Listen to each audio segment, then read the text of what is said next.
I stood there in my rehearsal dress, mascara running down my face, as my fiancé's mother threw my suitcase onto the country club lawn and told me I was no longer welcome at my own wedding. 72 hours later, I was signing a marriage certificate with Elijah Murphy, the billionaire CEO I'd been working for, wearing a dress that cost more than my entire previous wedding budget. How did a junior marketing coordinator go from being humiliated at her wedding rehearsal to becoming the wife of one of the most powerful men in Chicago? I'd love to know which corner of the globe you're watching from. And if this story speaks to you, make sure to subscribe. Tomorrow's video is one you absolutely can't miss. The Sterling Rose Country Club looked like something out of a fairy tale that Friday evening. White roses climbed up every column, and crystal chandeliers sparkled overhead as the September sun began to set over Lake Michigan. I'd spent 18 months planning this moment, working overtime to save every penny while my fiancé, Bradley Hutchinson, and his family, well, they had other priorities. Vanessa? Darling, we need to talk about the seating arrangements again. Bradley's mother, Patricia Hutchinson, approached me with that pinched expression she always wore when addressing me. Her Chanel suit probably cost more than 3 months of my rent. I've invited the Vanderbilts, and they simply cannot be seated near your... She paused, her lips curling slightly. Your people. My people. She meant my family. My mom worked double shifts as an emergency room nurse. My dad, who'd built his own contracting business from nothing. My younger brother Marcus, who was putting himself through state college. They were good, hard-working people, and Patricia treated them like they were some kind of embarrassment. Patricia, we've been over the seating chart 15 times, I said, trying to keep my voice steady. Everyone has their assigned seats. The rehearsal is supposed to start in 20 minutes. Well, this is my son's wedding too, and I think I have some say in... Mom? Please? Bradley appeared beside us, but his intervention was half-hearted at best. He'd been like this for months now, standing somewhere between his mother and me, never quite committing to either side. The man I'd fallen in love with 3 years ago, who'd promised me we'd build a life together, seemed to have disappeared somewhere along the way. Bradley worked at his father's investment firm. Hutchinson and Associates, though worked was a generous term. He showed up late, left early, and spent most of his time networking at expensive restaurants on the company card. Meanwhile, I was grinding it out at Murphy Enterprises, a tech conglomerate that was revolutionizing artificial intelligence and cloud computing. I'd started as an administrative assistant and worked my way up to junior marketing coordinator. It wasn't glamorous, but it was mine. Bradley, I need you to actually back me up here, I whispered, pulling him aside. Your mother has been undermining every decision I've made about our wedding. He ran a hand through his perfectly styled blonde hair and sighed. Vanessa, she's just excited. Can you try to be understanding? This is stressful for everyone. Stressful for everyone. I'd been the one coordinating with vendors, choosing flowers, tasting cakes, addressing invitations, and managing the guest list while working 50-hour weeks. But sure, everyone was stressed. The rehearsal began, and I tried to push down the growing knot in my stomach. The wedding party assembled. Bradley's 3 groomsmen from his private school days, my 2 best friends from college, and Marcus as the usher. The ceremony coordinator from the country club walked us through the processional. The vows, the recessional. Remember, tomorrow at 4 p.m., everyone needs to be here by 2:30 for photos, the coordinator announced. The ceremony begins promptly at 4. After the rehearsal, we gathered in the country club's private dining room for the rehearsal dinner. This was Patricia's domain. She'd insisted on hosting and planning the entire event. The room was decorated in cream and gold, with elaborate floral centerpieces that probably cost thousands of dollars. It was beautiful, but it didn't feel like me at all. Nothing about this wedding felt like me anymore. I sat at the head table next to Bradley, watching his parents work the room like it was a political campaign. His father, Douglas Hutchinson, was telling loud stories about his golf game to anyone who would listen. Patricia was showing off her latest jewelry acquisition to the other society wives she'd invited. My parents sat at a table near the back, looking uncomfortable in their formal attire. My mom kept fidgeting with her dress, and my dad was barely touching his food. They'd tried so hard to fit in, but the Hutchinson family and their friends made it clear they didn't belong. A toast. Douglas stood up, champagne glass in hand. To my son Bradley and his lovely bride-to-be Vanessa. Bradley, you're getting married, settling down. It's about time you started acting like a real Hutchinson. Everyone laughed. I tried to smile, but something about the way he said real Hutchinson made my stomach turn. What did that mean? Was I supposed to transform into someone else once I married Bradley? Patricia stood next, her glass raised. And Vanessa, dear, welcome to the family. I know you'll learn so much from us about how things are done in our social circle. There's quite a learning curve, but I'm sure you'll adapt eventually. The condescension was barely veiled. Several people at nearby tables shifted uncomfortably. My mom's face flushed red, but she said nothing. That was the worst part, watching my family endure these subtle insults because they didn't want to cause a scene.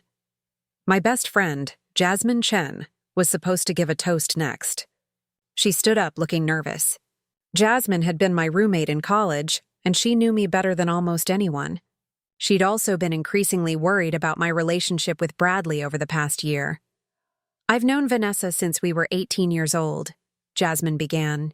She's the most determined, ambitious, and genuine person I've ever met. She doesn't pretend to be something she's not, and she doesn't let anyone push her around. Her eyes flickered to Patricia briefly. Vanessa, I hope you never lose that fire no matter what life brings. And Bradley, I hope you realize how lucky you are. The room was silent for a moment. It wasn't the warm, fuzzy toast people expected. But Jasmine had said what needed to be said. Patricia's expression darkened.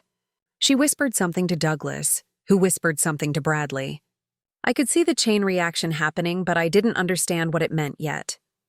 Dinner continued with forced pleasantries. I barely tasted the expensive food on my plate. Every fiber of my being was screaming that something was wrong, that I'd made a terrible mistake, but I'd come too far to back out now. Hadn't I? After dinner, as guests mingled and cocktails flowed, Bradley disappeared.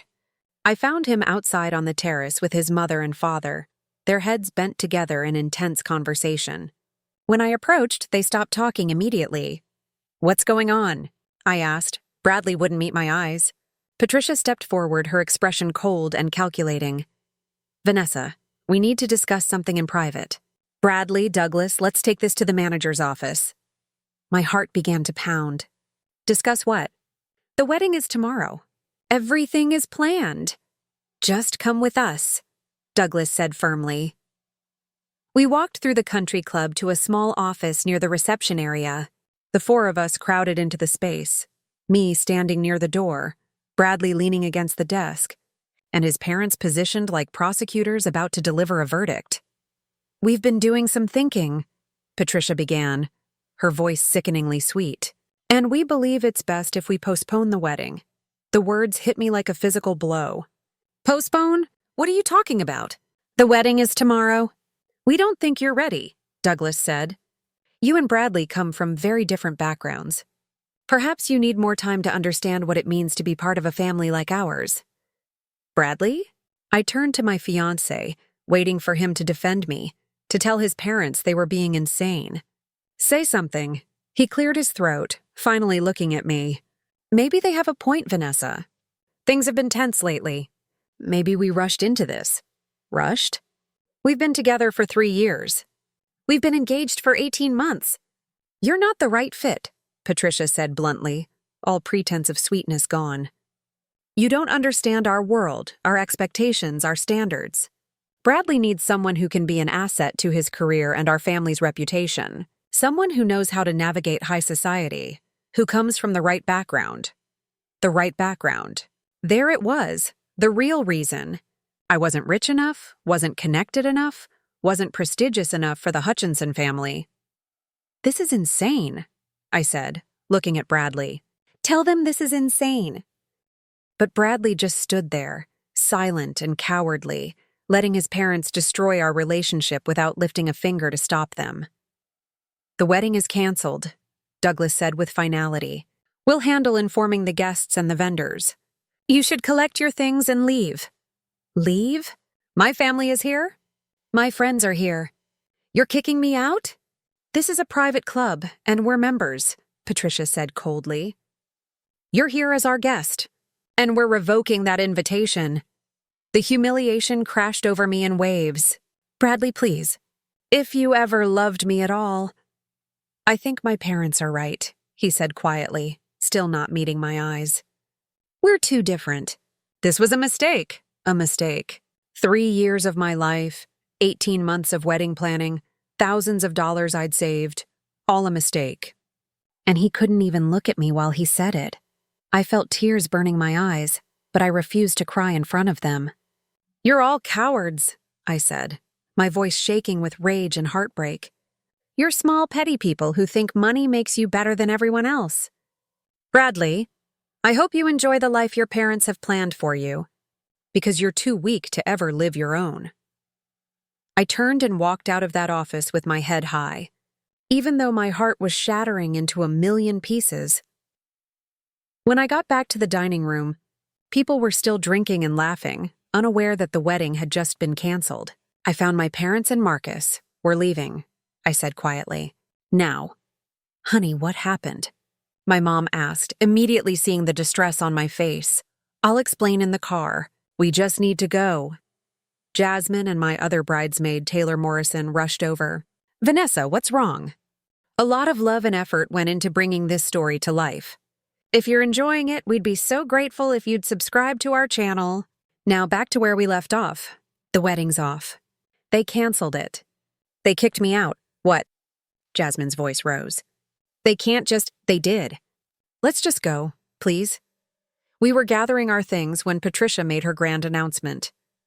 She walked to the center of the dining room and clinked her glass, calling for everyone's attention. I have an announcement to make, she said, her voice carrying across the room. Due to unforeseen circumstances, the wedding tomorrow has been postponed indefinitely. We apologize for any inconvenience. Gasps and murmurs filled the room. People stared at me. Some looked sympathetic, others looked scandalized, and a few looked like they were enjoying the drama.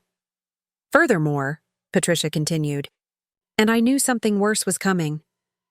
We discovered that Ms. Walker has not been entirely forthcoming about certain aspects of her background and character. While we were willing to overlook some differences, we cannot in good conscience allow our son to marry someone who has proven herself unsuitable for our family. She was painting me as a liar, as someone who'd deceived them. Rage flooded through me. That's not true, I shouted across the room. You're making things up because I'm not rich enough for you. Please escort her out, Patricia said to the club's security staff, as if I were causing a scene rather than defending myself against slander. 2 security guards approached me. Ma'am, we need to ask you to leave the premises. I'm going, I said, tears finally spilling down my cheeks. Don't touch me. I'm going. My mom took one arm, Jasmine took the other, and they walked me out of that country club while 200 people watched. When we got to the parking lot, I saw my suitcase, the one I'd packed for the honeymoon, sitting on the lawn. My clothes spilling out onto the grass. They'd actually thrown my luggage out. I stood there on that perfectly manicured lawn, in my rehearsal dress, looking at my life scattered across the grass. And I finally broke down. I sobbed in my mother's arms while Marcus collected my belongings, and Jasmine called everyone she knew to spread the real story before Patricia's lies could take hold. I'm so sorry. Baby, my mom whispered, stroking my hair. They don't deserve you. They never did, but sorry didn't fix anything. Sorry I didn't undo the humiliation, the wasted time, the shattered dreams. I'd given 3 years to a man who wasn't strong enough to stand up for me, to a family who saw me as beneath them. As we drove away from the Sterling Rose Country Club that night, I made myself a promise. I would never again let anyone make me feel small. I would never again compromise who I was to fit into someone else's world. I had no idea that 72 hours later, my entire life would change in ways I couldn't possibly imagine.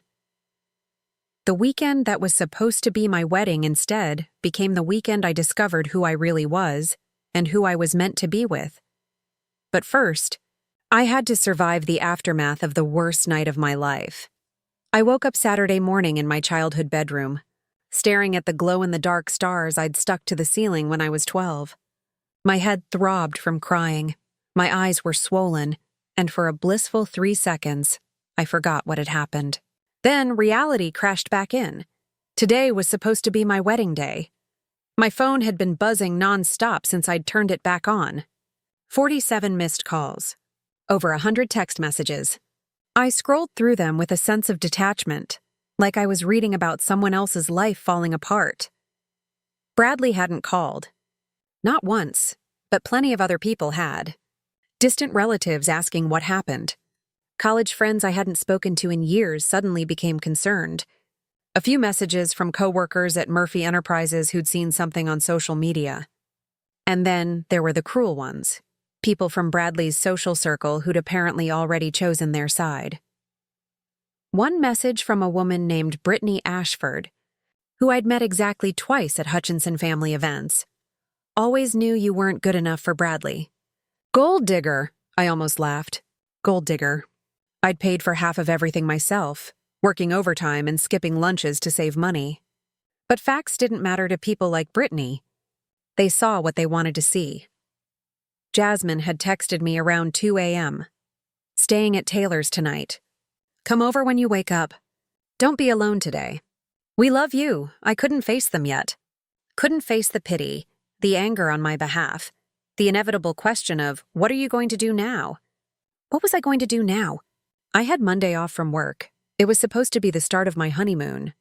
We'd planned 2 weeks in Greece. The Santorini sunset, the beaches of Mykonos, the ancient ruins in Athens. Bradley's parents had given us the trip as a wedding present, probably another way to show off their wealth.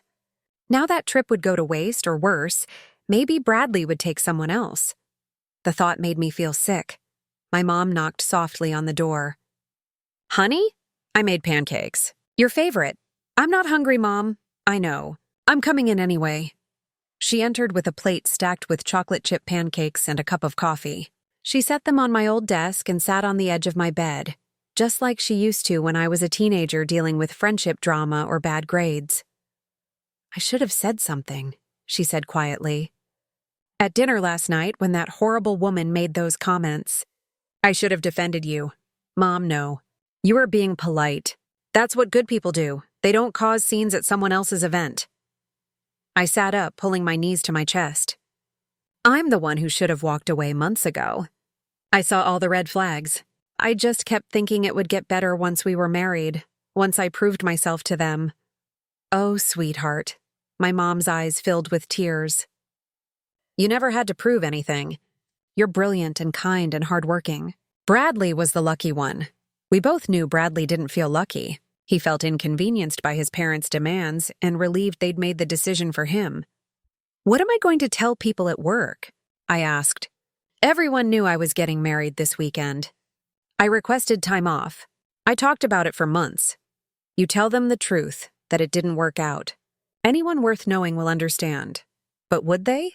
Murphy Enterprises was a professional environment, and I'd already been walking a tightrope trying to prove I deserved my promotion to junior marketing coordinator. Some of my colleagues thought I was too young, too inexperienced. Having my personal life explode so publicly would just give them more ammunition. And then there was Elijah Murphy himself. I'd only interacted with the CEO directly a handful of times. He was 34, self-made, brilliant, and intensely private. He'd founded Murphy Enterprises at 23 with a revolutionary algorithm he'd developed in graduate school. And in 11 years, he'd turned it into a multi-billion-dollar company. Forbes had called him the youngest tech billionaire to watch.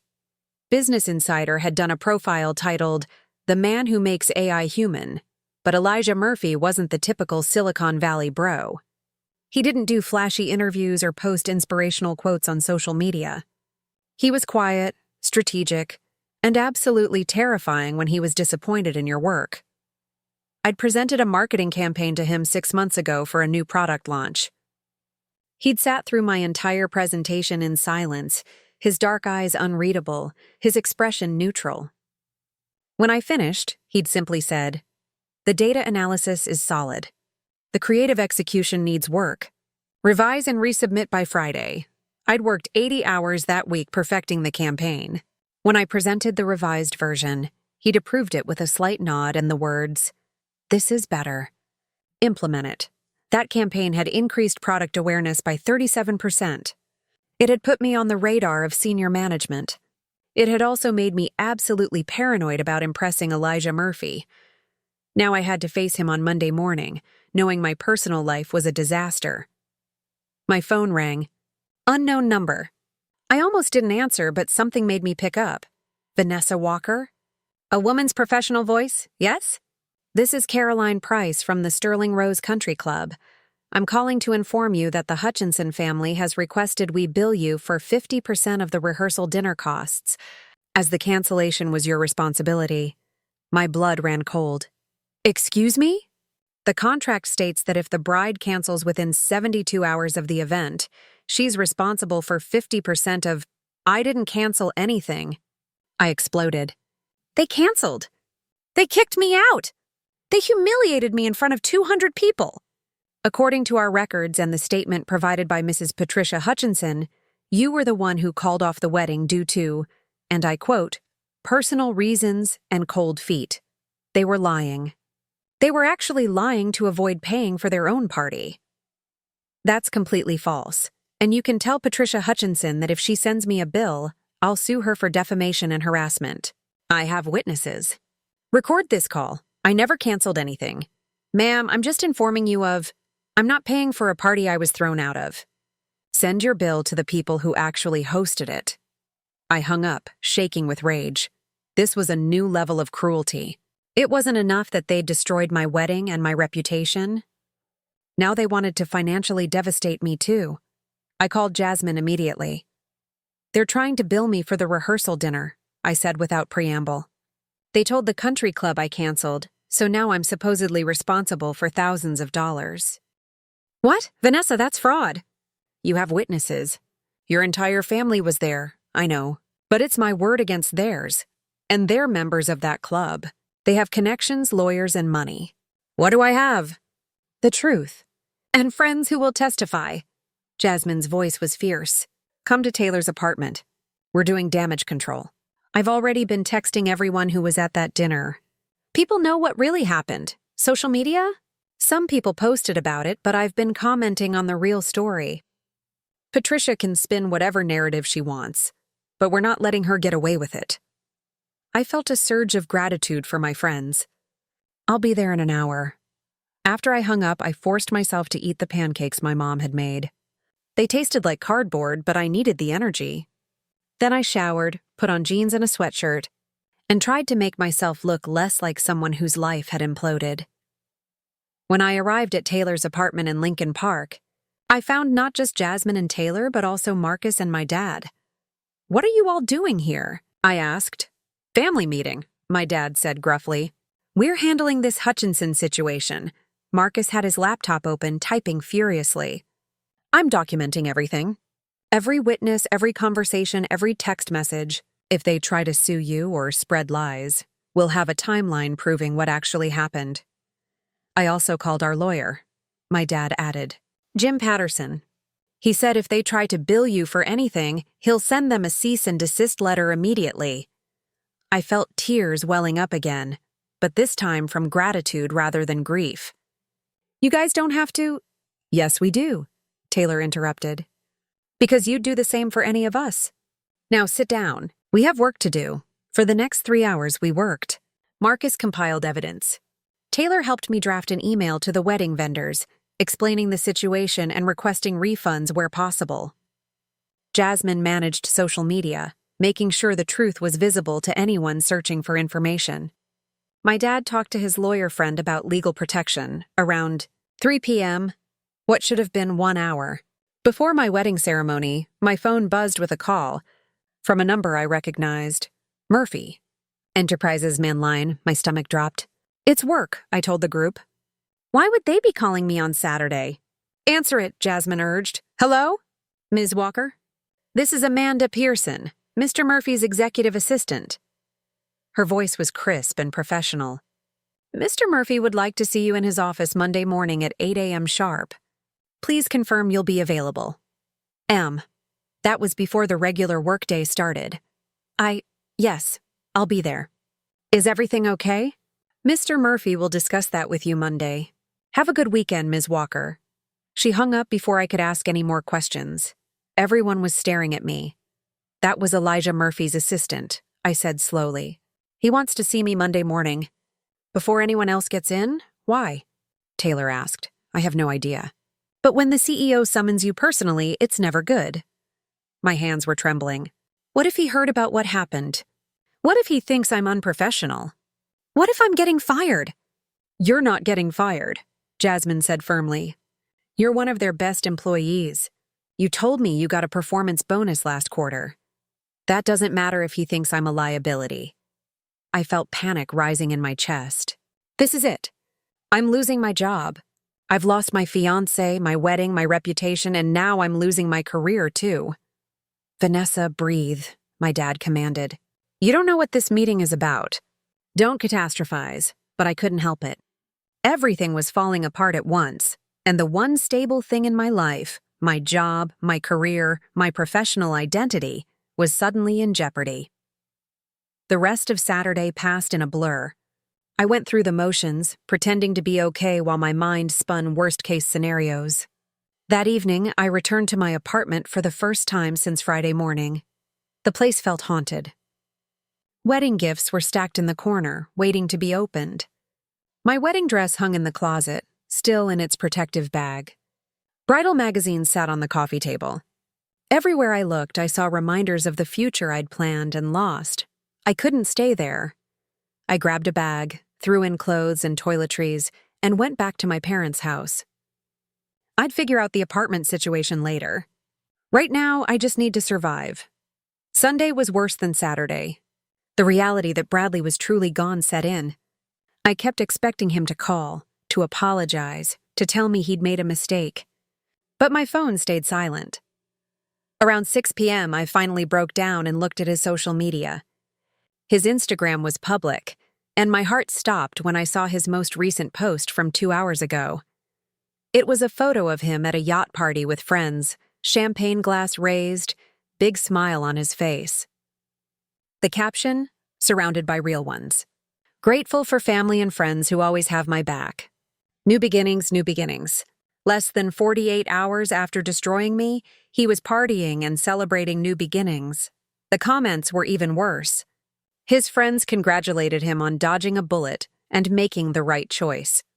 Brittany Ashford had commented, "You deserve so much better." He'd already rewritten the narrative. In his version, I was the problem he'd escaped, not the woman he'd betrayed. I closed the app before I could do something stupid like comment or send him an angry message. He wasn't worth it. None of them were worth it. That night, I barely slept. I kept running through possible scenarios for Monday's meeting.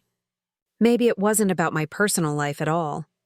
Maybe Murphy Enterprises was restructuring. Maybe my department was being eliminated. Maybe I'd made some mistake on a recent project that I'd overlooked. By the time my alarm went off Monday morning at 5:30 a.m., I'd gotten maybe 3 hours of sleep. I dressed in my most professional outfit, a navy blue suit with a crisp white blouse. I did my makeup carefully to hide the exhaustion and crying. I straightened my dark brown hair until it gleamed. If I was going down, I'd go down looking polished. I arrived at Murphy Enterprises headquarters in the Loop at 7:45 a.m. The building was a sleek glass tower with the company logo, a stylized neural network, design emblazoned near the top. I'd always felt proud walking into this building, proud to be part of something innovative and important. Today, I just felt scared. I took the elevator to the 42nd floor where executive offices were located. I'd only been up here a handful of times.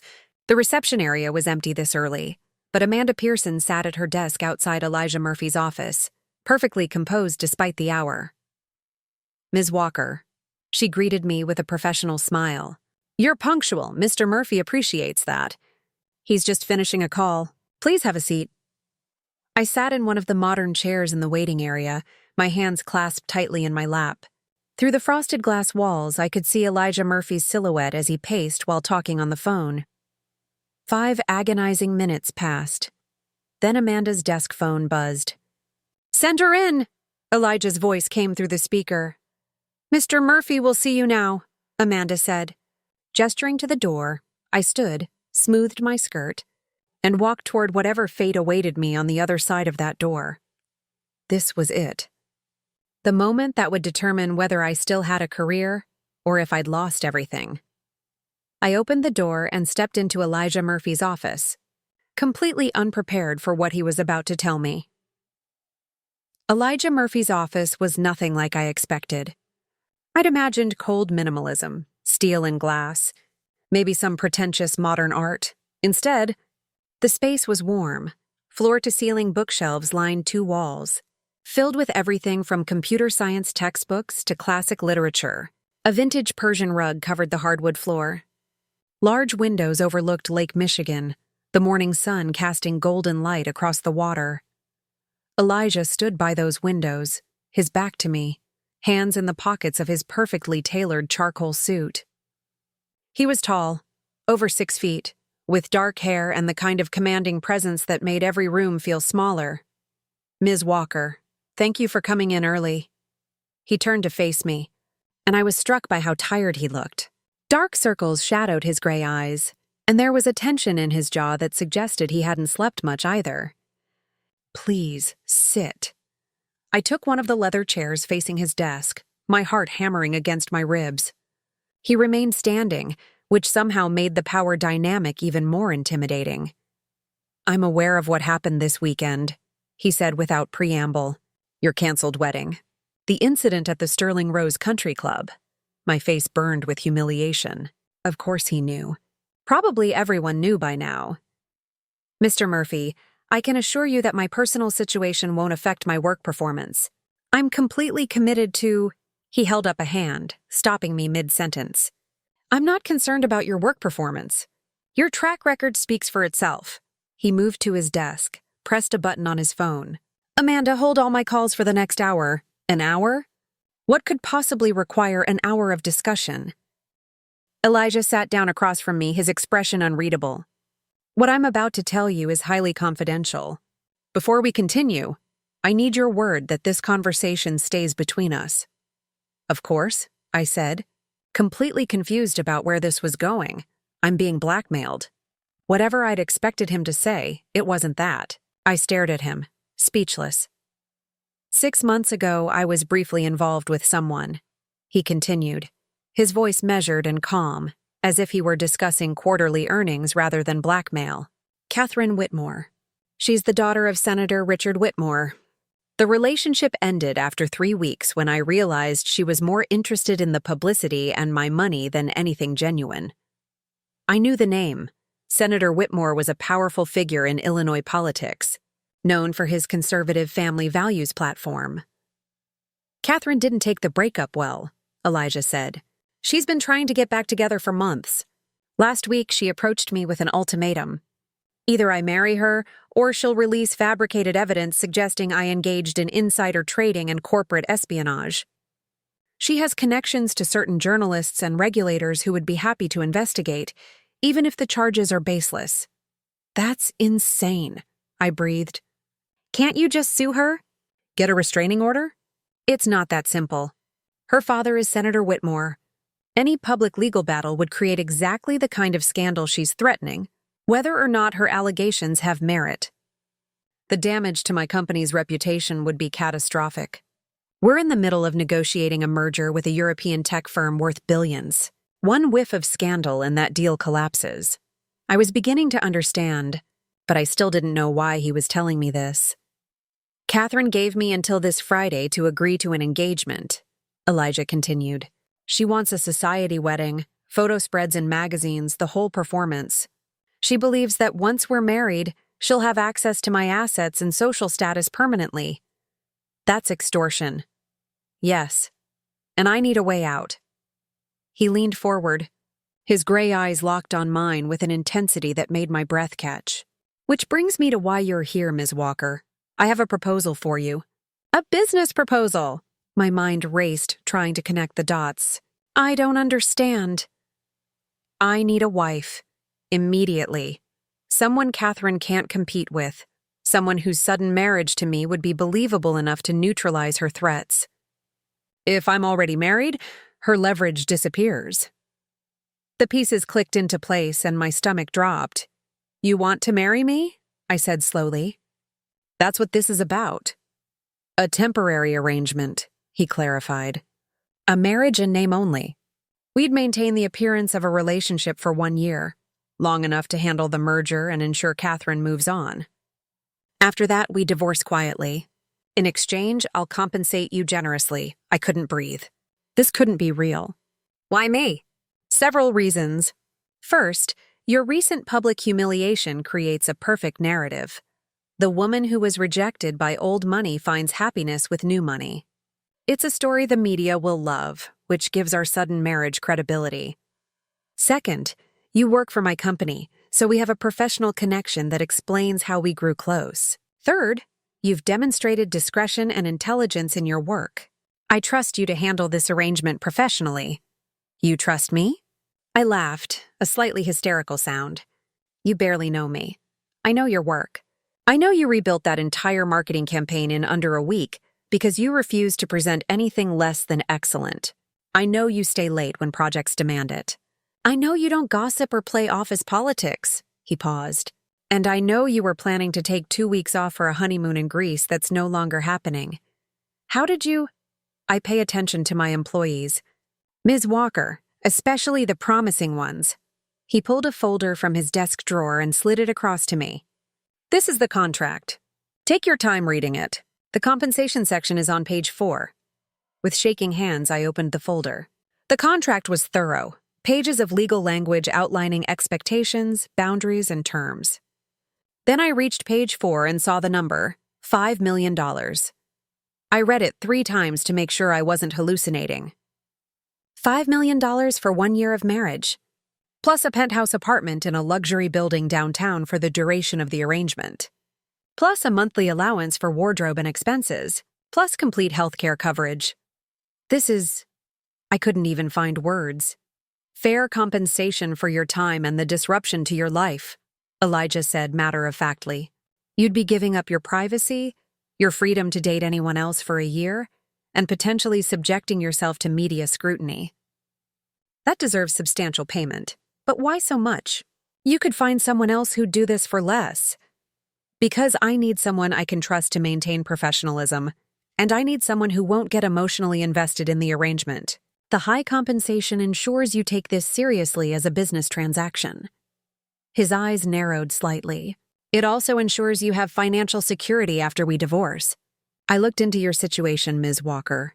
You paid for half of your canceled wedding yourself. You have student loans. Your apartment lease is up for renewal soon at a significantly higher rent. This arrangement solves your immediate problems while solving mine.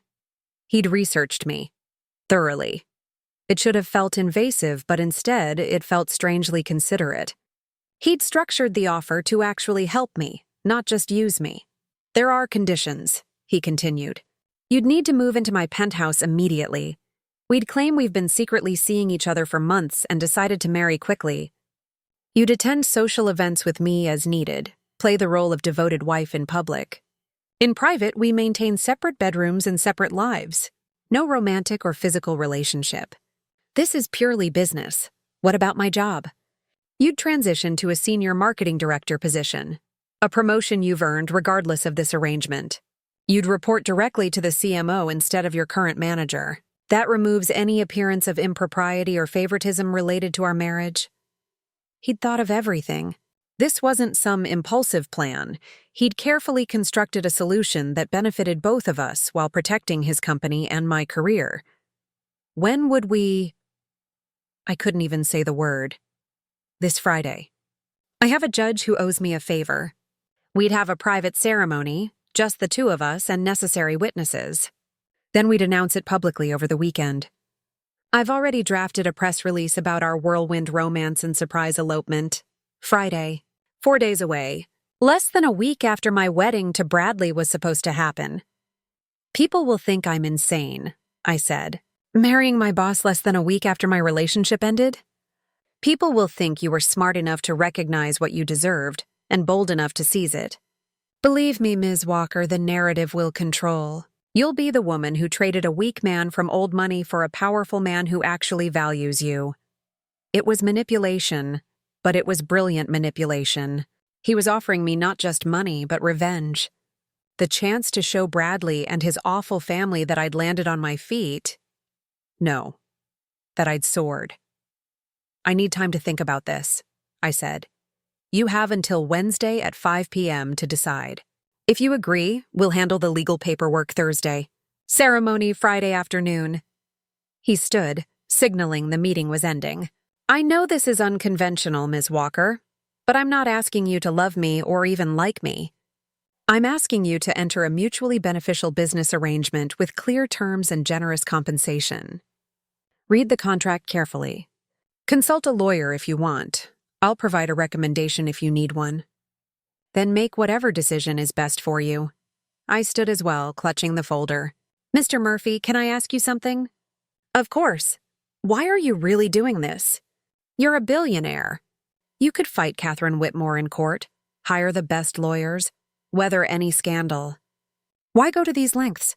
For the first time, his expression softened slightly. Because I built this company from nothing, Ms. Walker. Every algorithm, every innovation, every success, I earned it. I won't let someone like Catherine Whitmore destroy it because she thinks she's entitled to my life and my money. This isn't just about protecting my reputation. It's about refusing to be controlled. I understood that. God, did I understand that? Bradley and his family had tried to control me, shape me into what they wanted. And I'd almost let them. I'll read the contract, I said. I'll give you my answer by Wednesday. That's all I ask. He walked me to the door. And Ms. Walker? Regardless of your decision, your job is secure. This conversation doesn't leave this room unless you agree to the arrangement. You have my word. I left his office in a daze, my mind spinning.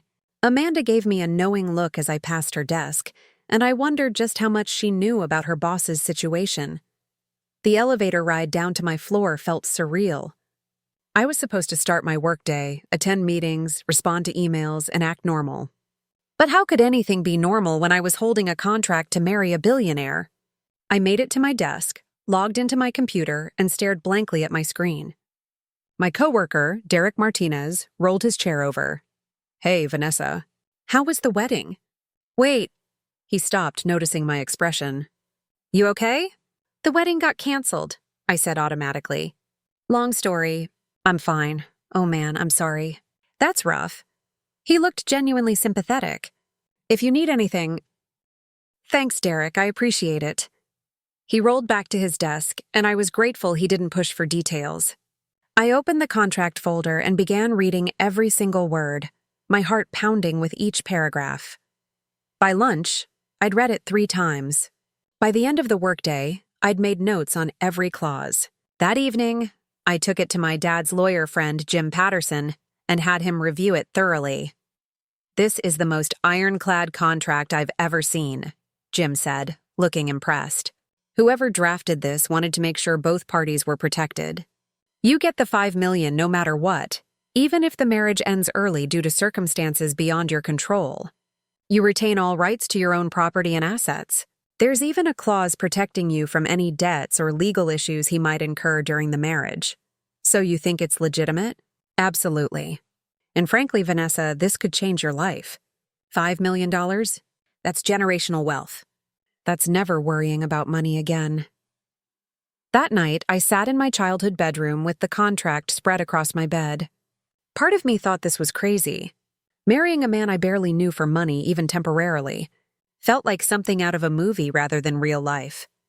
But another part of me, the part that was still angry about Bradley's betrayal, still humiliated by Patricia's cruelty, still terrified about my financial future, saw this for what it was.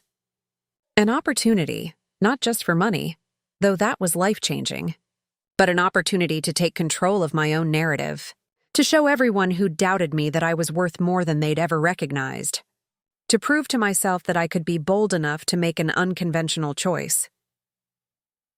Tuesday passed in a blur of anxiety and overthinking. Wednesday morning, I woke up knowing what my decision would be. At 4:45 p.m., I took the elevator back up to the 42nd floor. Amanda looked up from her computer. "Ms. Walker, Mr. Murphy is expecting you. Go right in." I walked into his office with the contract folder in hand.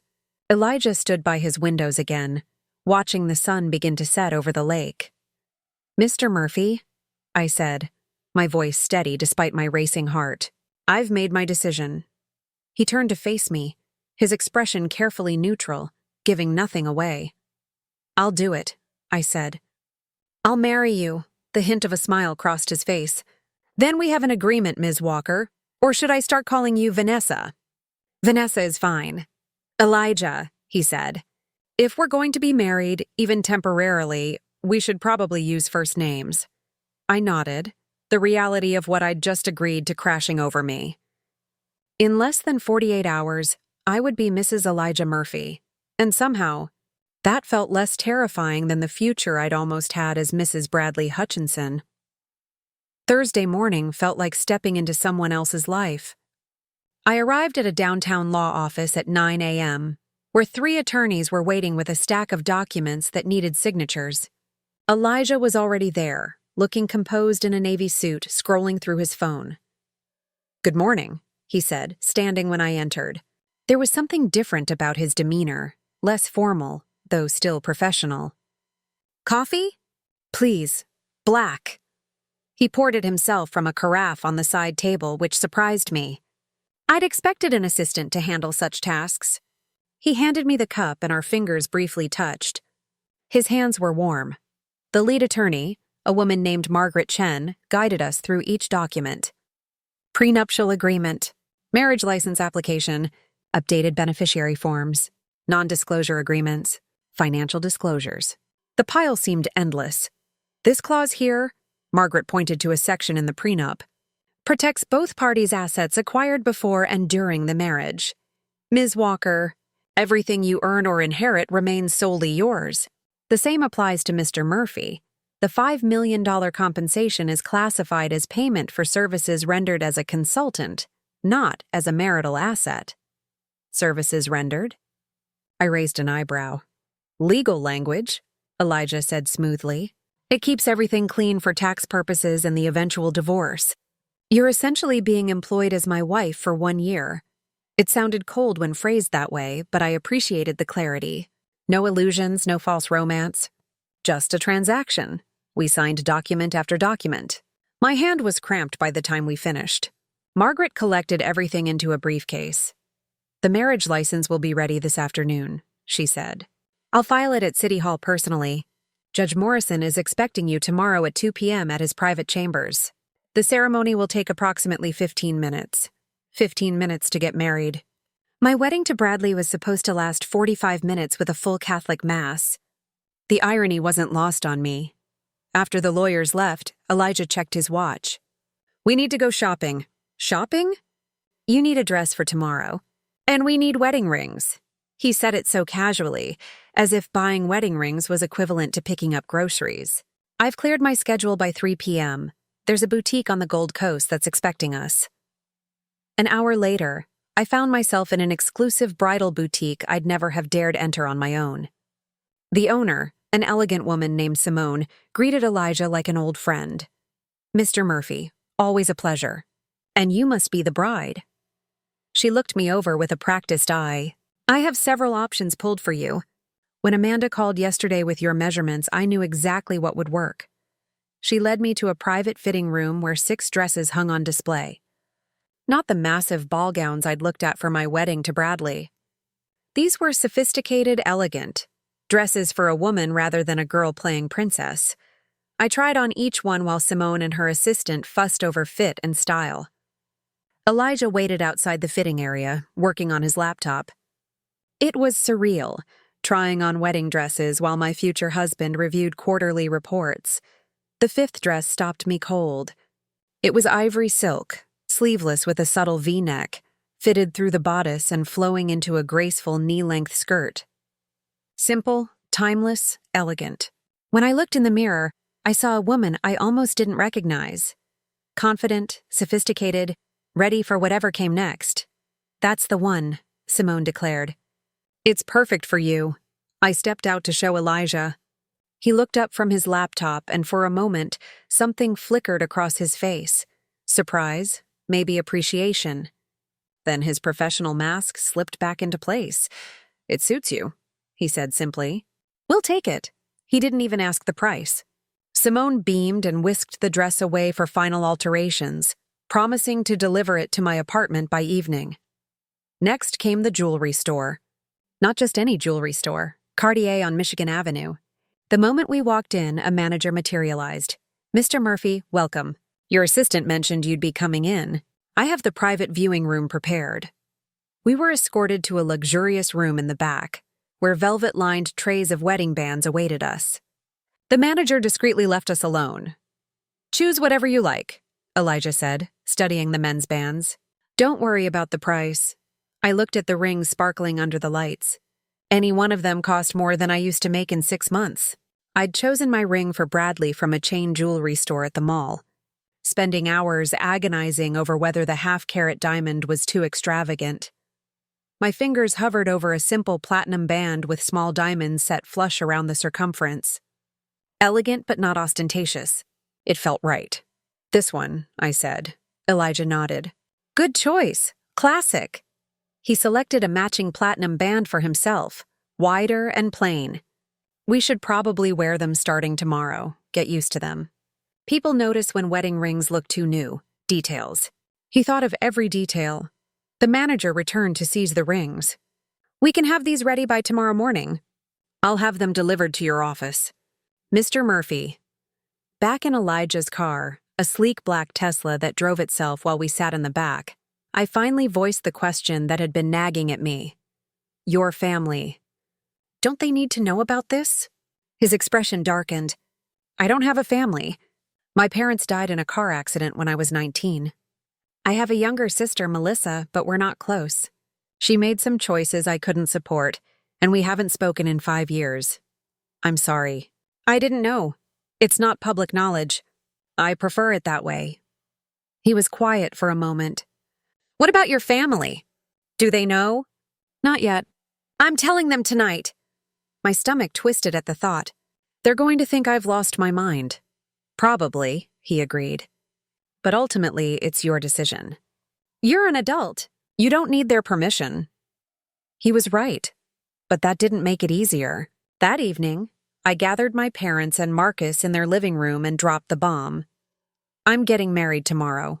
Complete silence. My mom's coffee cup froze halfway to her mouth.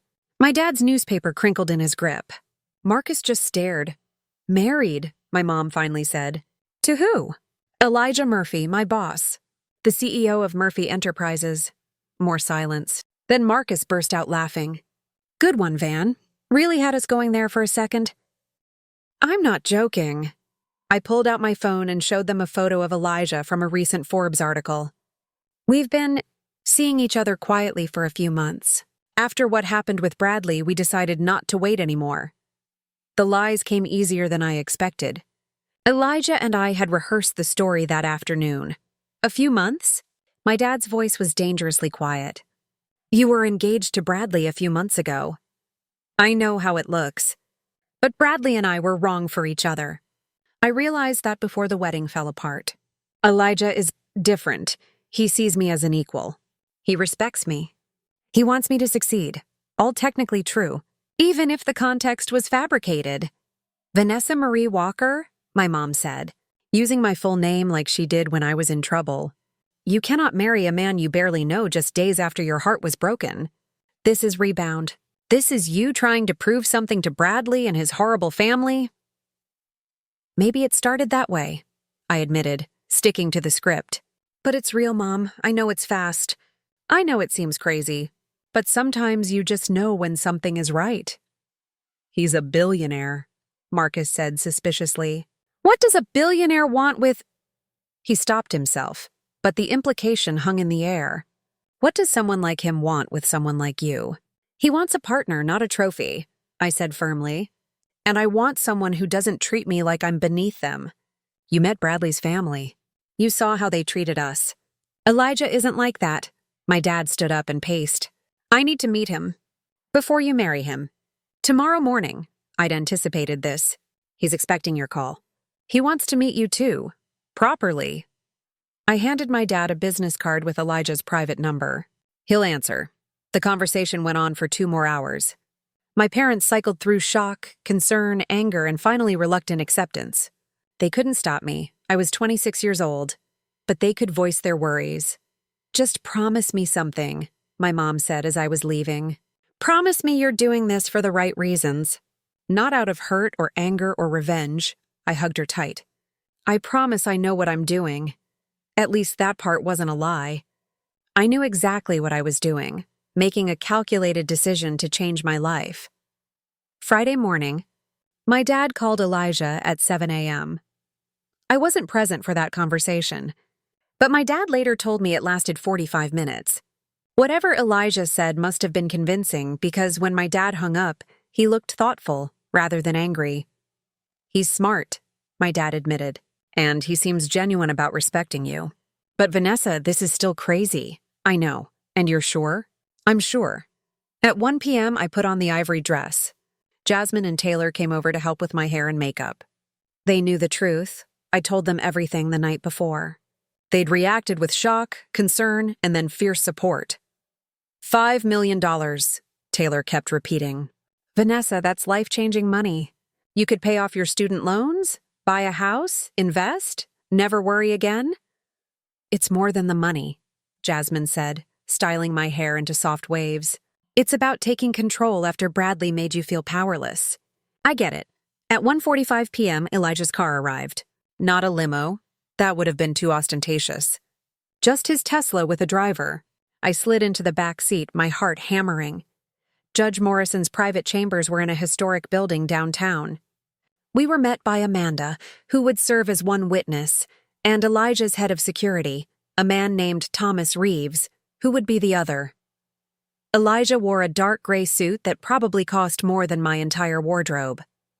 When he saw me in the dress, he smiled, a real smile that reached his eyes. You look beautiful, he said softly. Thank you. You look good, too. Judge Morrison was a distinguished man in his 60s who greeted Elijah warmly. Elijah, it's been too long. And this must be Vanessa. Lovely to meet you, my dear. The ceremony was simple, almost anticlimactic. Judge Morrison read the traditional vows. We exchanged rings and signed the license. The whole thing took 12 minutes.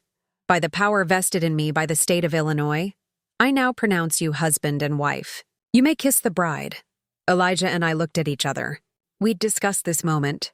A brief, chaste kiss for appearances. Nothing more. He leaned in, his hand gentle on my waist. Our lips met for maybe 3 seconds. Soft, professional, meaningless. Except somewhere in those 3 seconds, something unexpected happened. A spark, a flutter in my chest, a warmth that spread through me. I pulled back quickly, startled by my own reaction. Elijah's expression was unreadable. Congratulations, Judge Morrison said, shaking our hands. Be happy, you two. And just like that, I was married to Elijah Murphy. We took exactly 3 photos. Amanda insisted on the press release. Then we were back in the car, heading to Elijah's penthouse where I'd be living for the next year. Well, I said as the city blurred past the windows, I guess we did it. We did. He was already back on his phone responding to emails. The press release goes out in an hour. My PR team is prepared for the response. Your phone will probably explode with calls and messages. Right. Of course. Vanessa. He looked up from his phone. Are you okay?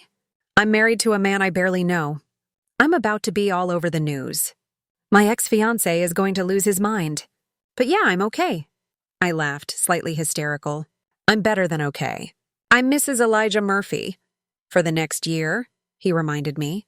Don't forget that part. Trust me, I won't. But as we pulled up to his building, our building now, and prepared to start this elaborate charade, I couldn't shake the memory of that kiss. The unexpected warmth of it. The way my heart stuttered. This was supposed to be purely business. Simple. Uncomplicated. So why did I have this sinking feeling that nothing about this arrangement would be simple at all? The penthouse occupied the entire top floor of a luxury building in Streeterville. When the private elevator opened directly into the apartment, my breath caught. Floor-to-ceiling windows revealed a panoramic view of Lake Michigan and the Chicago skyline. The space was modern but warm. Exposed brick walls, hardwood floors, contemporary furniture that looked comfortable rather than just stylish. "Home sweet home," Elijah said, loosening his tie. "Let me show you around." The main living area was open concept, living room flowing into a dining area and a chef's kitchen with top-of-the-line appliances. A library with built-in shelving took up one corner. The outdoor terrace wrapped around two sides of the building. "Your bedroom is this way." He led me down a hallway past his home office. "You'll have complete privacy. Your own bathroom, walk-in closet. I had my assistant stock some basics, but you can redecorate however you want." The bedroom was larger than my entire previous apartment. A king-sized bed faced the windows. The attached bathroom had a soaking tub and a rainfall shower. The walk-in closet already held some clothing, casual pieces in my size, still with tags attached. "This is incredible," I breathed.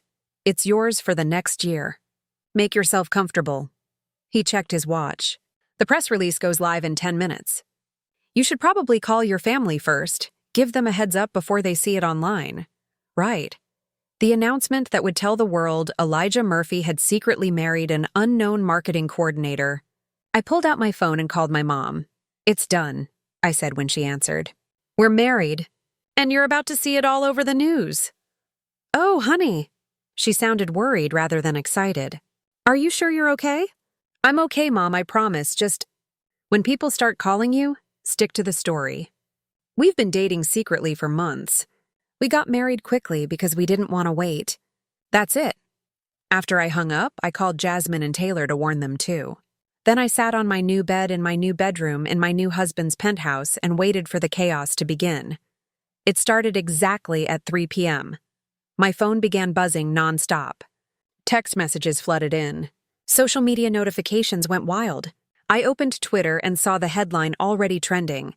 "Tech billionaire Elijah Murphy marries in secret ceremony." The press release was perfectly crafted. It included one of the photos from Judge Morrison's chambers. Elijah and me standing close, his hand on my waist, both of us smiling. We looked happy. We looked real. Elijah Murphy, CEO of Murphy Enterprises, married Vanessa Walker in an intimate ceremony Friday afternoon. The couple, who met through Walker's work at Murphy Enterprises, have been quietly dating for several months. "When you know," Murphy said in a statement. "Vanessa is brilliant, driven, and genuine. I'm fortunate she said yes." The couple plans to honeymoon privately before Walker returns to her new role as Senior Marketing Director at Murphy Enterprises. The comments section was already exploding. Some people were congratulating us. Others were suspicious about the timing. Many were speculating about whether I was pregnant or after his money. One particularly harsh comment called me the rebound girl who hit the jackpot. I should have stopped reading, but I couldn't look away. Then I saw Bradley's name pop up. Someone had tagged him, asking for his reaction to his ex-fiancé marrying a billionaire. My stomach twisted. I clicked on his profile. He'd posted 10 minutes ago. "Wish nothing but happiness for everyone. Moving forward with my own life." The comments under his post were vicious. People calling me a gold digger, saying he'd dodged a bullet, claiming I'd probably been cheating with Elijah all along. His mother, Patricia, had liked the post and commented, "So proud of you for handling this with class. Sweetheart."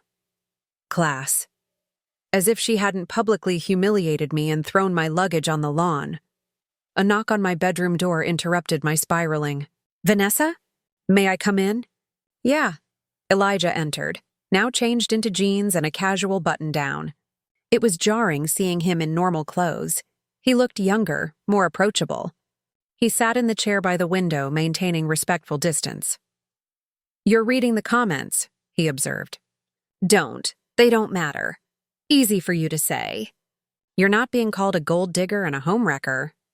"No, but I'm being called an impulsive fool and a midlife crisis cliché." I'm 34. He almost smiled. The internet is brutal to everyone. Best to ignore it. Your ex. Catherine Whitmore. Has she responded? Not publicly, but she called me 3 times. I didn't answer. He leaned back in the chair. Her leverage is gone now. She can't force me to marry her when I'm already married. Mission accomplished. Right. Mission accomplished. This was all going according to his plan. I should probably unpack, I said, gesturing vaguely at my suitcase near the door. Get settled in. Actually, we need to go shopping first. Your wardrobe needs an upgrade, I bristled. What's wrong with my wardrobe? Nothing for a junior marketing coordinator. But you're my wife now and a senior director. You'll be attending galas, charity events, business dinners with me. You need appropriate clothing. He must have seen my expression because he added, think of it as a work uniform. I'm not criticizing your personal style. He was right, but it still stung. Another reminder that this was all performance, all business. Fine. When? Tomorrow. I've already scheduled appointments at several boutiques. My treat, obviously. It's part of the arrangement. He stood. For tonight, let's keep things low-key. Order takeout, stay in, let the media frenzy die down a bit. What do you like? Italian? Thai? There's an excellent sushi place that delivers. Sushi sounds good. An hour later, we sat at his dining table with an impressive spread of sushi, sashimi, and rolls. It felt surreal. Eating dinner with my new husband in uncomfortable silence. Both of us scrolling through our phones. Strangers who happen to share a last name now. We should establish some ground rules, Elijah said, setting down his phone, for living together. Okay. First, we both maintain our own schedules. I work long hours, often from home. I'll need my office undisturbed during business hours. Second, we split the common spaces equally. You're welcome to use the kitchen, living room, terrace whenever you want. Third, we should coordinate social calendars through Amanda so we're both aware of any events we need to attend together. That makes sense. What about finances? Day-to-day stuff? I'll set up an account in your name with a monthly allowance. $50,000 should be sufficient for expenses, wardrobe, and personal needs. If you need more, just ask. Keep your own bank account separate.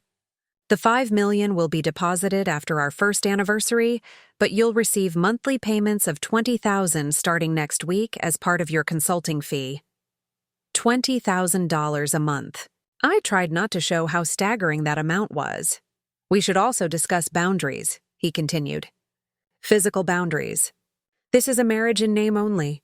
We maintain separate bedrooms, separate lives. What happened today, the kiss, was for show. It doesn't happen again unless we're in public and it's necessary for appearances. Agreed. I ignored the small twinge of disappointment. What about dating? Seeing other people? The contract specifies neither of us can publicly date anyone else during the marriage. It would undermine the arrangement. Privately, he paused. Let's just say discretion is essential. I have no intention of seeing anyone else this year. Too complicated, but if you meet someone, we'll handle it carefully. The idea of dating while married to Elijah, even in a fake marriage, felt impossible. I think I'll focus on my career instead. Speaking of which, Monday you start your new position. I've had HR prepare everything. You'll have an office on the executive floor, a new team reporting to you, and several major projects to oversee. I'm not giving you special treatment. You earned this promotion. But people will assume nepotism, so you'll need to prove yourself even more. I can handle that. I know you can. That's why I chose you for this arrangement. He met my eyes. You're tougher than you think, Vanessa. What Bradley and his family did to you would have broken some people. Instead, you turned it into an opportunity. That takes guts. The unexpected compliment warmed something inside me. Thank you. Don't thank me. You're doing me a favor as much as I'm helping you.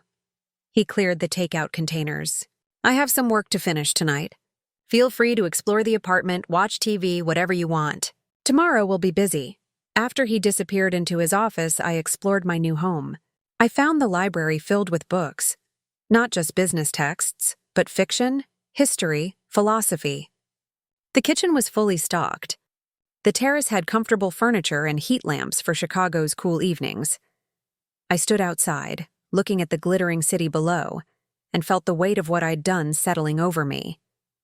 I was married to a stranger, living in his home, about to become a public figure whether I wanted to or not.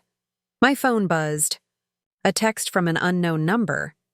You think you've won, but you have no idea what you've gotten yourself into. Enjoy it while it lasts, Catherine Whitmore. It had to be. I deleted the message without responding. She'd lost. Whatever game she'd been playing, Elijah and I had outmaneuvered her. But her words stuck with me as I got ready for bed in my new bedroom. You have no idea what you've gotten yourself into. Maybe she was right. Maybe I'd made a deal with consequences I couldn't foresee, but I'd been playing it safe my entire life, trying to fit into boxes other people created for me. Bradley and his family had taught me that playing by the rules didn't guarantee happiness or respect, so I'd broken the rules spectacularly. I'd married a billionaire in a contract arrangement that would change my life forever. As I lay in the unfamiliar bed, staring at the Chicago skyline through floor-to-ceiling windows, I wondered if I'd made the best decision of my life or the biggest mistake. Only time would tell. But one thing was certain. There was no going back now. I was Mrs. Elijah Murphy, for better or worse, for the next 363 days, and tomorrow, the real performance will begin. I fell asleep thinking about that kiss at the ceremony. The unexpected warmth, the flutter in my chest. It was just nerves, I told myself. Just the adrenaline of a surreal day. It didn't mean anything. It couldn't mean anything. This was business. But somewhere in the back of my mind, a small voice whispered that maybe, just maybe, I'd underestimated how complicated this arrangement could become, especially when your fake husband made your heart race with nothing more than a 3-second kiss that was supposed to mean nothing at all.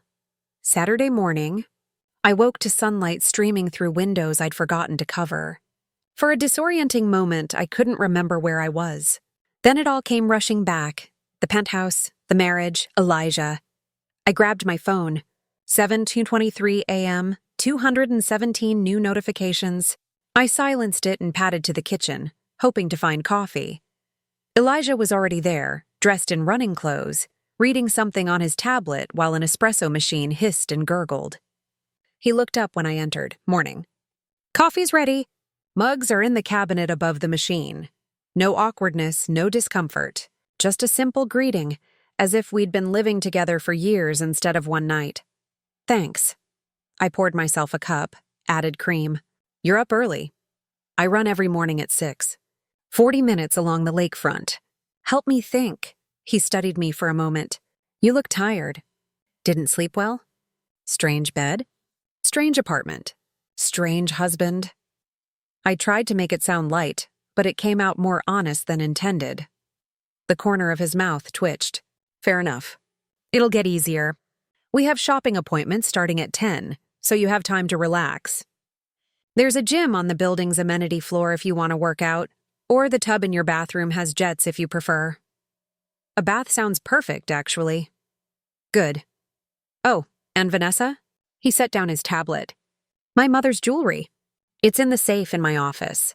You should wear some of it. People will expect to see family heirlooms on my wife. His mother's jewelry. The intimacy of that felt wrong, even though I knew it was just another prop in our performance. Are you sure? That seems, it's just sitting in a safe gathering dust. She would have wanted it worn. Something flickered across his face, too quick to identify. Besides, it adds authenticity to our story. The besotted husband gives his bride his mother's treasures. After breakfast, I took that bath, trying to process my new reality. The tub was enormous, the jets heavenly. I could get used to this lifestyle, I realized. The luxury, the comfort, the freedom from financial stress. That scared me a little. What if I became someone who couldn't live without it? At 9:45, I dressed in my nicest jeans and a blazer. Elijah had changed into dark slacks and a crisp white shirt, sleeves rolled to his elbows. He looked effortlessly elegant. Ready? He asked. A car was waiting downstairs. Not his Tesla, but a black SUV with tinted windows and a driver. Thomas, the head of security who'd witnessed our wedding, sat in the passenger seat. Is security really necessary? I asked as we pulled into traffic. You're married to me now. That makes you a target. for paparazzi, for people who want access to me, for anyone with an agenda. Thomas and his team will be around frequently. You'll get used to it. Our first stop was a boutique on Oak Street that apparently opened early just for us. The owner, a stylish woman named Diane, had already pulled dozens of options. "Mrs. Murphy, what a pleasure," she gushed, though her eyes assessed me with professional calculation. "Mr. Murphy described your coloring perfectly. I have cocktail dresses, evening gowns, business attire. Let's start with the gala piece for next weekend." "Gala?" I looked at Elijah. "The Children's Hospital benefit. It's been on my calendar for months. We'll make our first public appearance as a married couple." He said it casually, but I felt my stomach clench. "Don't worry. I'll be with you the entire time." For the next 3 hours, I tried on clothes. Diane and her assistants brought endless options while Elijah sat on a leather sofa, occasionally glancing up from his phone to nod approval or shake his head. His taste was impeccable. He rejected anything too flashy or revealing, approving pieces that were elegant and sophisticated. The gala gown he chose was stunning, a deep emerald silk that somehow made my brown eyes look luminous. It hugged my curves without being inappropriate, the neckline elegant rather than suggestive. "Perfect," Elijah said when I stepped out. "That's the one." By the time we finished, I had a wardrobe worth more than I used to make in a year. Business suits, cocktail dresses, casual designer pieces, shoes, handbags. Diane promised everything would be delivered to the penthouse by Monday. Our next stop was a jewelry store, where Elijah retrieved his mother's pieces from a private vault. A diamond tennis bracelet, pearl earrings, a stunning sapphire necklace. Each piece was exquisite and probably worth a fortune. "Wear the pearls daily," he instructed. "They're classic, understated. Save the sapphires for formal events. The bracelet works for business dinners and cocktail parties." He was coaching me, I realized, teaching me how to play the role of his wife. Lunch was at a trendy restaurant where the hostess immediately recognized Elijah and led us to a private corner table. The moment we sat down, I noticed people staring and whispering. "They're looking at us," I said quietly. "Let them look. We're newlyweds. We're supposed to be wrapped up in each other." He reached across the table and took my hand, his thumb tracing circles on my palm. The gesture looked intimate, affectionate. His touch sent unexpected tingles up my arm. "Smile at me like you're in love." I forced a smile, trying to ignore how warm his hand felt in mine. "Better. But relax. You look nervous." He leaned closer, his voice dropping. "Vanessa, this only works if we sell it. When we're in public, I'm your husband and you're my wife. We need to look like we can't get enough of each other." "That's easier said than done." "Then practice. Tell me something real, something that makes you happy."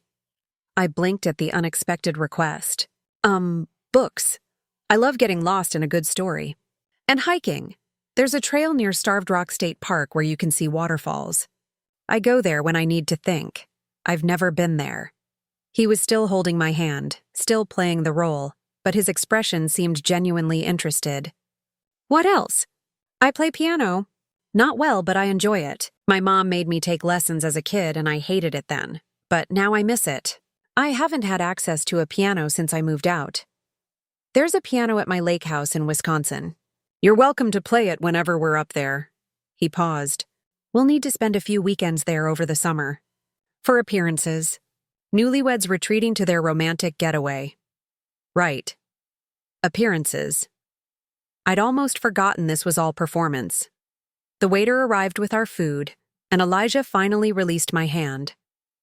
I tried not to feel disappointed by the loss of contact. "Your turn," I said. "Tell me something real about you." He considered it while cutting his steak. "I play chess. Competitively when I was younger. I like the strategy, the way you have to think 10 moves ahead. It's how I approach business, anticipating every possible scenario." "Is that how you planned this? Our arrangement?" "Yes. I mapped out every contingency, every potential complication. I'm very good at predicting outcomes." He met my eyes. "What I didn't predict was how easy you'd be to talk to." The comment caught me off guard. "Oh, we're going to be spending significant time together this year. It helps that you're not insufferable. a hint of a smile. Some of the women I've dated were exhausting. Always performing, always angling for something. You're refreshingly honest. Even though our entire marriage is a lie, even though you're honest about the lie, that's the difference. After lunch, we stopped at a technology store where Elijah insisted on buying me a new phone and laptop. Top of the line. Both products from Murphy Enterprises. You'll need them for work, he explained. Consider it a signing bonus for your promotion. By the time we returned to the penthouse at 4 p.m., I was exhausted. My feet hurt from trying on shoes. My brain was overloaded from instructions and etiquette lessons Elijah had given me throughout the day. And I desperately needed time alone. I'm going to take a nap, I announced. Good idea. We have dinner reservations at 8, somewhere public, where we'll definitely be photographed. The newlywed narrative needs reinforcement. I retreated to my bedroom and collapsed on the bed. My phone buzzed with yet another message. This time it was from Jasmine. Saw photos of you and Elijah shopping on TMZ. You two look good together. Almost too good. Are you sure this is just business? I stared at the message. Was I sure? Elijah's hand holding mine at lunch had felt natural, comfortable. The way he'd looked at me when I talked about hiking had seemed genuinely engaged. And that kiss at the ceremony kept replaying in my mind. It's just business, I typed back. We're good actors, that's all. But as I tried to nap, I couldn't shake the feeling that the line between performance and reality was already starting to blur. And we'd only been married for 24 hours. That evening, I wore one of my new outfits, a sleek black dress with simple pearl earrings, my hair styled in soft curls. When I emerged from my bedroom, Elijah was waiting in a charcoal suit that made him look devastatingly handsome. You look beautiful, he said. And I couldn't tell if he meant it or if the performance had already begun. Thank you. You clean up pretty well yourself. The restaurant was Italian, upscale, definitely a place where Chicago's elite would see us. As predicted, phone cameras came out the moment we entered. Elijah kept his hand on the small of my back, guiding me to our table, attentive and possessive in all the right ways. Over wine and pasta, we talked more. He told me about building his company, the early struggles, the breakthrough that changed everything. I told him about growing up in a working-class neighborhood, the pressure to succeed, the pride I felt earning my own way. Your parents did a good job raising you, he observed. You have strong values. That's rare. They worried I was selling out by marrying you. Are you? Selling out? I considered the question. No. I'm making a strategic choice that benefits both of us. That's not selling out. That's being smart. Exactly. He raised his wine glass. To make strategic choices. I clinked my glass against his. And to survive the next 362 days. I'll drink that. As we left the restaurant, cameras flashed. Someone called out, Mr. Murphy, how does it feel to be married? Elijah pulled me close and smiled at the photographers. Like the luckiest man alive. Then he kissed me. Not a brief peck like at the ceremony, but a real kiss. Soft, lingering, convincing. His hand cupped my face, his lips warm against mine. For a moment, I forgot the cameras, forgot the charade. I kissed him back, my hands gripping his jacket. When we pulled apart, I was breathless. He looked pleased, like the kiss had achieved its purpose. Perfect, he murmured. That'll be all over social media by morning. Right, performance. That's all it was. But as we drove home in comfortable silence, I couldn't stop touching my lips, couldn't stop replaying that kiss. And I couldn't shake the terrifying realization that somewhere between this morning's coffee and tonight's kiss, I'd started to forget this was all supposed to be fake.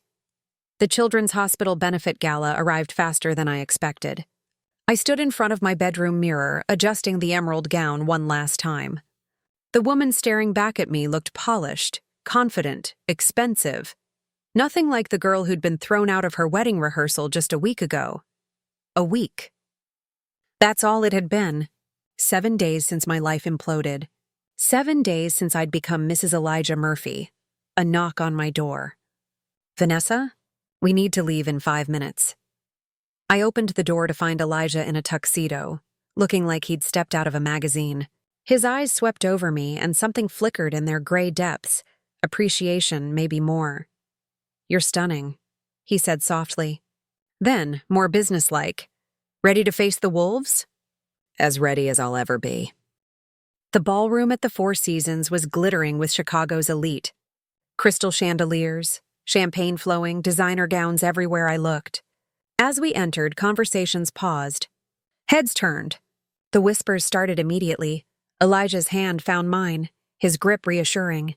Chin up. You belong here just as much as any of them. We made our rounds. Elijah introduced me to business associates, donors, board members. I smiled until my face hurt and answered the same questions over and over. How did you meet? Wasn't it sudden? You must be so happy. I played my part perfectly. The blushing bride, the woman madly in love with her brilliant husband. And the terrifying part? It was getting easier to pretend. Too easy. Then I saw them across the room.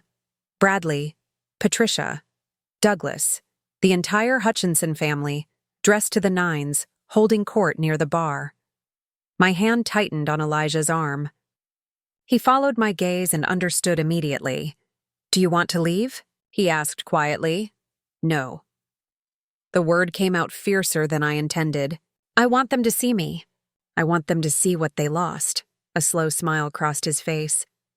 That's my girl. He pressed a kiss to my temple, but his eyes never left the Hutchinsons. Let's give them a show. We circled closer, Elijah's arm around my waist, pulling me against him. We looked like we couldn't bear to be apart.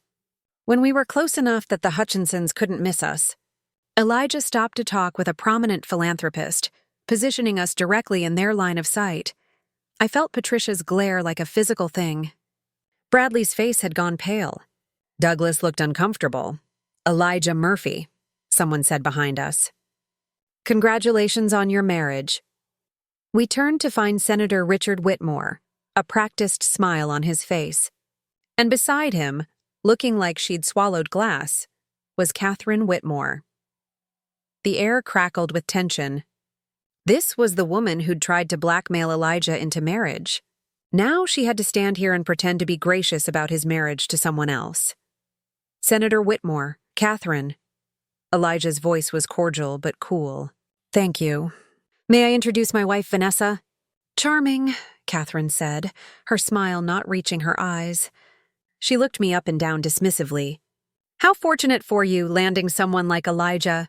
Quite the upgrade from your previous fiancé, I hear. The insult was thinly veiled. Elijah's jaw tightened.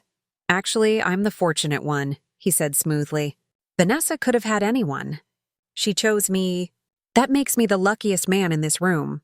The sincerity in his voice made my heart skip. Was he still performing? Or was there truth in those words? How sweet, Catherine said acidly. I hope it lasts. Oh, it will, I said, finding my voice.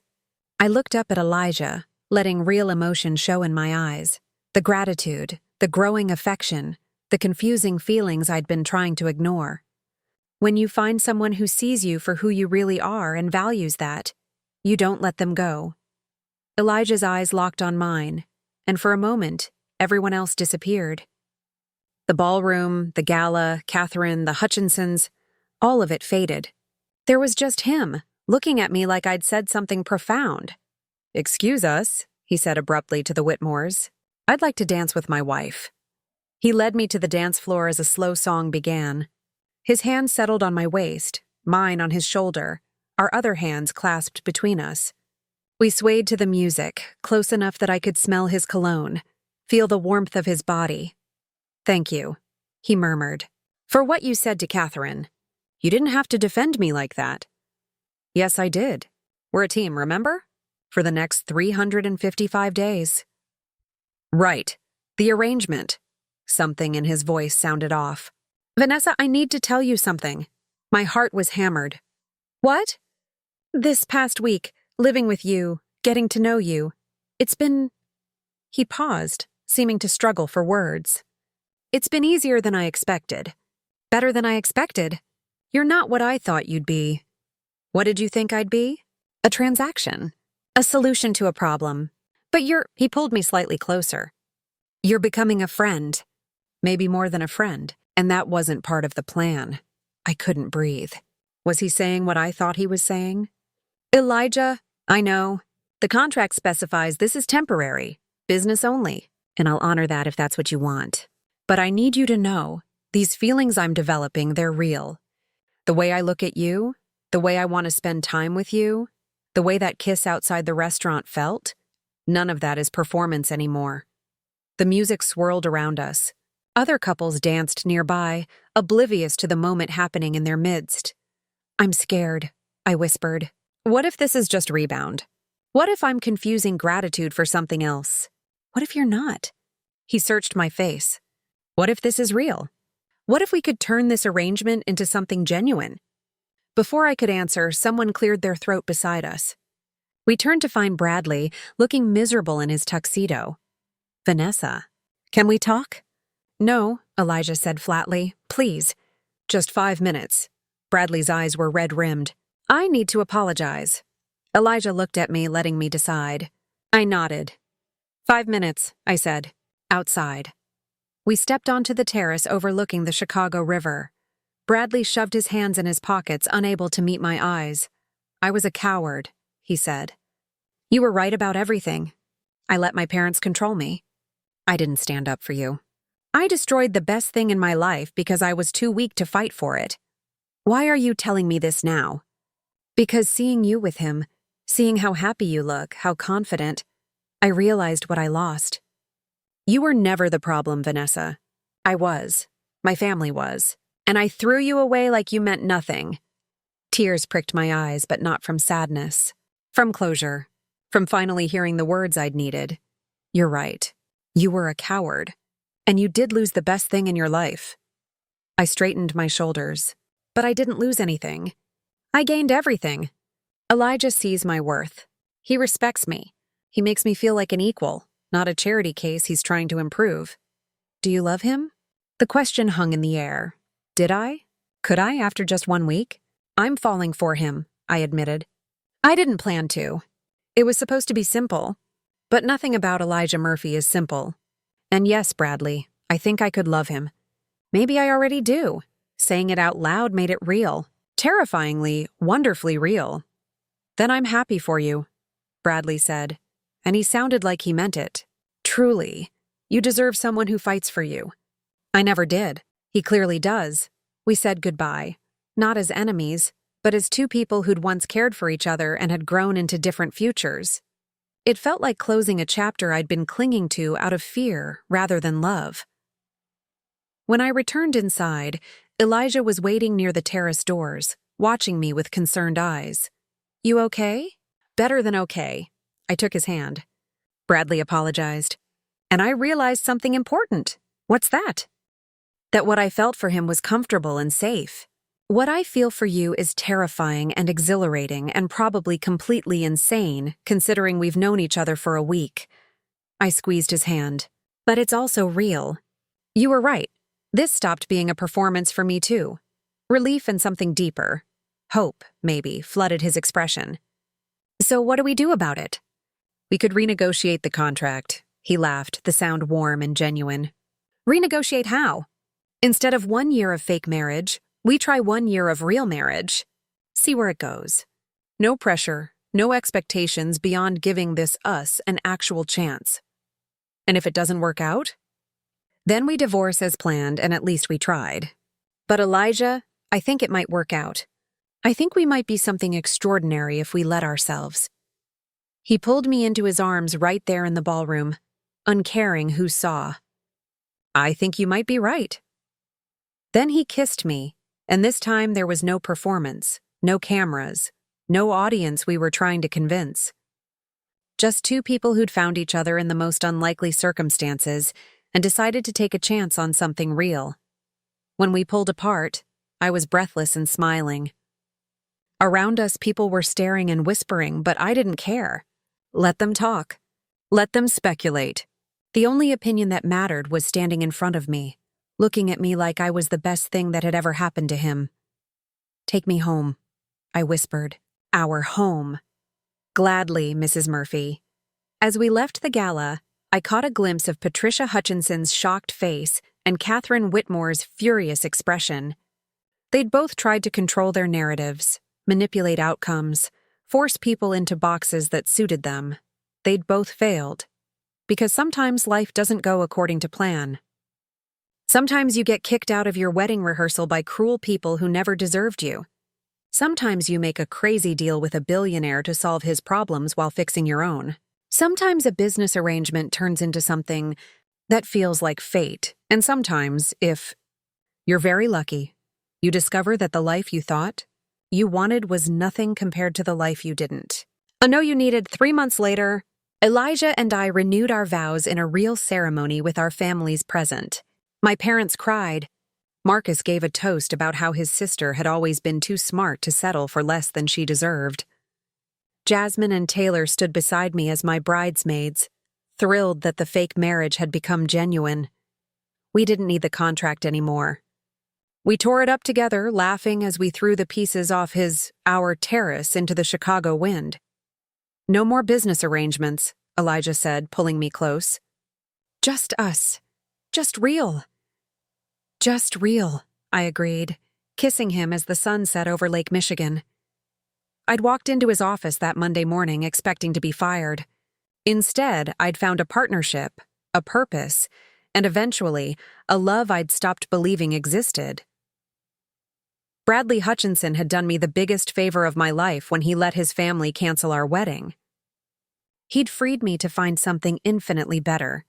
And 72 hours after the worst night of my life, I'd married Elijah Murphy, not for business, not for revenge, not for money, but for love. The real, messy, extraordinary, once-in-a-lifetime kind of love that changes everything. And we lived happily ever after, not because it was part of a contract or a performance or a plan, but because we chose it, every single day. Looking for more? We've got 2 amazing stories ready for you right on screen. If this one touched you, these are absolutely worth your time. Click to watch them now. And hey, subscribe and hit that bell to never miss our latest uploads.